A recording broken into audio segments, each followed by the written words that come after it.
இவ்வளோ நேரம் உங்களுக்கு நான் ஸ்பெஷல் மென்ஷன் பண்ணணும்னு நினைக்கவே இல்லை. பட் இங்கே வந்த பிறகு தான் தோணுது, there is no monitors in behind you.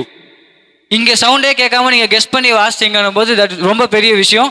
வெளியே கேட்கறதுக்கு ரொம்ப அருமையாக இருந்துச்சுமா. Nice, good. முகப்பேர் சர்ச் நீங்கள் தானம்மா? சேம் வயலின் பிளேயர், அதே தீம் தானே? தட் பாடும்போது பார்ட்ஸ் பாடுனீங்க இல்லையா, ரொம்ப சூப்பராக இருந்துச்சு உங்கள் வோக்கல்ஸில். That's good to see and that's good to here.